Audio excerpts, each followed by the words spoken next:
The fire started just a little after 6. By 6:30, the mountainside was on fire. The wind was howling. I looked out and I was like, this is it. And the initial reports were that the winds were blowing it toward the east, away from us. So we thought, okay, we're probably safe.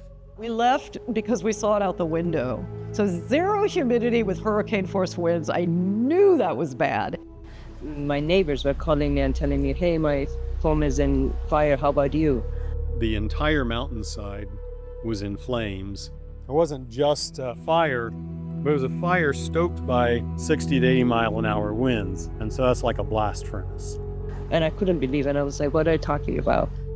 Until one of my friends, he called me and he sent me a video of news. The person is interviewing and my home is burning in the back. Flames had come down toward the studio, but it had not burned. But then while I stood there and watched, I saw a flare up, and within about 10 minutes, it was in full flame. Once I saw that it had caught, there was no more uncertainty. I lost maybe over 150 paintings. Most of them were on paper. I lost my sculptures. I'll go through my pictures and I realized that, oh, this was also in the fire. This was also in the fire. It didn't burn down, it destroyed because I was on the first floor and the second floor basically came on my floor, so it destroyed them. Unbelievable. The first fear was losing the house to fire, so that came to pass. Now I'm pretty invested and attached to the ruins and the ashes and the debris. I'd already figured we were going to lose our house, and I used to tell people, like, it's not if, it's when. You know, that might have been a little bit of a bravado, because if I had really believed it, I would have had my entire archive in storage. But I had a few things in storage. So most of my artwork was stored down below here. I also had some of my equipment down there. Preliminary clearance people have piled it up in that jumble of steel. I poked around a little bit. Nothing that isn't steel survived. And even the steel, like this, it became like taffy and softened and just drooped. When I sat at my desk, I looked this way because I find the mountains far more interesting. After moving from Iran for maybe over a year, I felt that I don't belong. Eaton Canyon was like a father for me. It was very protective. It heard my voices. I was singing there. It gives me some roots. Because as an immigrant, your roots are so limited and you created that so hard and you don't know how it comes, but it comes through time. I still miss Altadena. I mean, I cannot tell you how weird it is to go from having a home to not having a home. When I was 7, we settled in Altadena on the same house that my parents are still living in. I grew up playing and hiking in the canyon. My sister's house survived, my parents' house survived. I think if all 3 family homes had been wiped out, I mean, I don't know what would keep me in Altadena. I love the nature. The peace, the quiet, the ravens, the crows, mockingbirds, scrub jays, all talking to each other, talking to me. On some weekends, when I really want to have my fun day, I'll go to Altadena, go to Roma, get my sandwich, go to Victory Park, lay down under an oak tree, have my sandwich with the sparkling water and looking at Eaton Canyon Mountain. Just remembering good days. And I think it gives me some joy.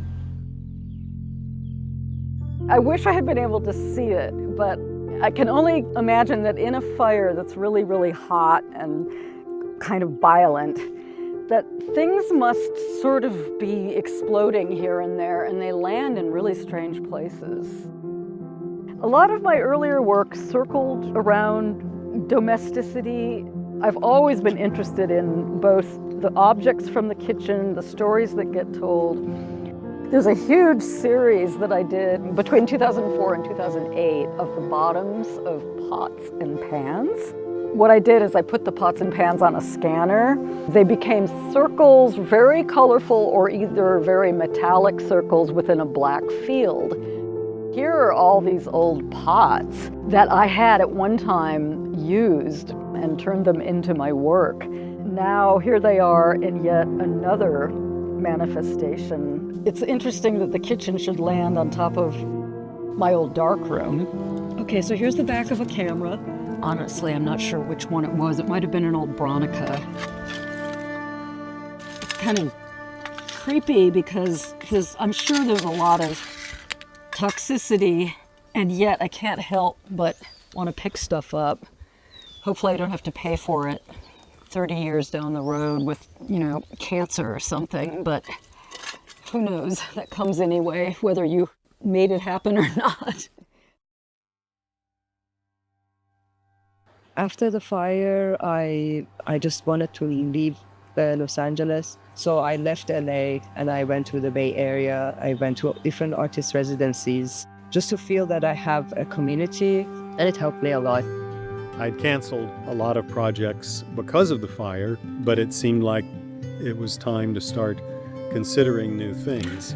So when Descanso Gardens contacted me, initially they just said, we're approaching artists who lost everything in the Altadena fires. And of course, you have nothing on your plate except for pure chaos. I've actually never been in a show up at Descanso Gardens.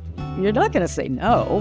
I was giving myself this permission to be strong and to be resilient. I was very surprised that I got this opportunity to be able to work on this mural. So I met with the curator. She had seen my koi exhibit at Art Center many years ago. Descanso has and was noted for its koi pond. So I learned why I had been summoned to the garden, and of course I was like, yes, I'm on board. I want to do this. I'm sure I'll figure out a whole show by the time November comes around. Richard and Michael, the proprietors of Origami Studio, had contacted me long after the fire and said, we'd like to make paper for you, and if you wanted to include ash, we could do that. It just sort of clicked, the concept of a new version of the koi, but with a new fish design and new handmade paper that incorporated the ash from the original koi exhibit. I knew where it was stored, so when I went up to the studio to collect the ash, I collected it from that place. Hence the name, Vertical Pond 3, from the ashes. I don't have much origami saved from the fire. There was several hundred. I also had a pretty nice collection of origami by other artists, and some of those other artists are now deceased, so that's actually the ones I regret the most. It's pretty tough. I've been doing this for over 50 years, and one of the few things I was able to grab on the way out was my notebooks of designs. Let's see, 878, 879, yep, 879. So 17 other notebooks going back to about age 10. Part of the challenge here, and part of what made it desirable to take on, was that I needed to develop a way of folding that regularized the crease pattern, but still created the shape of the koi. This painting that I wanted to make was huge. I had this opportunity to create a space, so it's not just a painting. You can really delve into it. I wanted to show chaos and movement through nature, through color. To me, color is an aspect for healing. The blue not only is the sky, but also it's creating water. I wanted the component of the wind to be very dominant in my work. Although it creates chaos, it's an element that brings peace. Let's say it's a message to come back to nature and see the chaos and also see the healing aspects of nature. I agreed to a photo and a physical installation involving a nest. The first time we were here, we discovered this one egg And it's still there because that one egg never hatched. I was really excited. I was like, I cannot believe this bird decided to nest inside this charred, blackened cabinet. But it must have been just the perfect place. The next time we got here, there were 4 eggs. The third time, my husband came without me.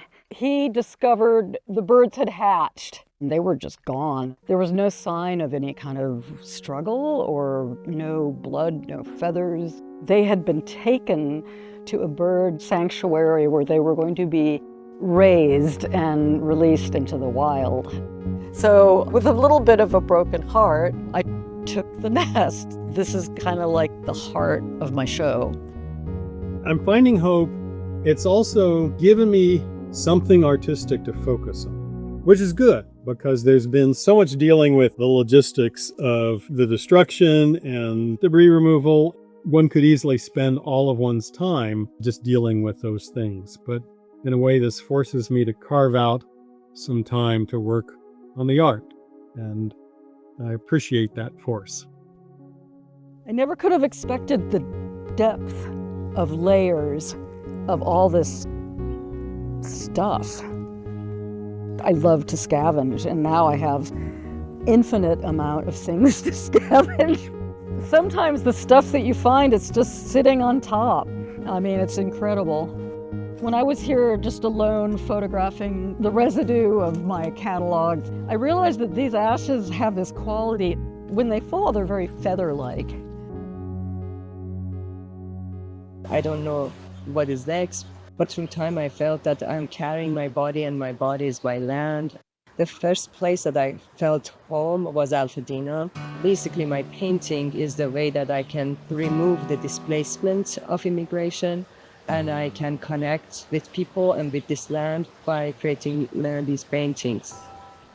I'm assuming the nest was made from things that came out of our yard. So it's also what's left of our house.